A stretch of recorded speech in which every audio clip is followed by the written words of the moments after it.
కొంతమంది సైకాలజీ ఎలా ఉంటుందంటే, ఇంతసేపు ఓర్చుకొని ఓర్చుకొని ఓర్చుకొని ఓర్చుకొని తీరా దేవుడు మలుపు తిప్పబోయేటప్పుడు వీళ్ళు వేరే స్టెప్ తీసుకుంటారు. అర్థమైందా? చాలా కాలం నిరీక్షించి నిరీక్షించి నిరీక్షించి నిరీక్షించి దేవుడు ఒక అద్భుతమైన మలుపు తీసుకోబోతున్న టైంలో వీళ్ళు వేరే స్టెప్ తీసుకుంటారు. ప్రాణాలు తీసుకోవటమో, లేకపోతే ఇంకొక టైపుకి దిగజారిపోవటమో, ఇంకొక దానికి ఇదైపోవటమో, ఇంకొక తప్పు మార్గానికి వెళ్ళిపోవటమో, ఏదో ఒకటి రాంగ్ స్టెప్ తీసుకుంటారు.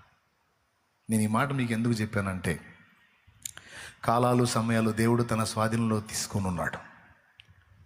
చాలా కాలం గడిచిపోయిందని నువ్వు అనుకోవచ్చు. గడిచిపోయిన కాలాన్ని నువ్వు తేకపోవచ్చు, కానీ ముందున్న కాలాన్ని పొడిగించి నువ్వు ఆశించిన దానికంటే శ్రేష్టమైనటువంటి స్థితిని నీకు ఇవ్వగల సమర్థుడు దేవుడు. ఒకవేళ నేను అలా ఇవ్వను అని దేవుడు నీతో మాట్లాడితే అప్పుడు నువ్వు ఏ స్టెప్ అయినా తీసుకో. నీకు ఎప్పుడన్నా చెప్పాడా, నీ బతుకింతే, ఇది మారదు, దీన్ని మార్చడం నా చేత కాదు, నీ కర్మ ఇంత కాలాల్సిందే, నువ్వు ఇట్ట చావాల్సిందే అని నీకు ఎప్పుడన్నా ఫోన్ చేశాడా?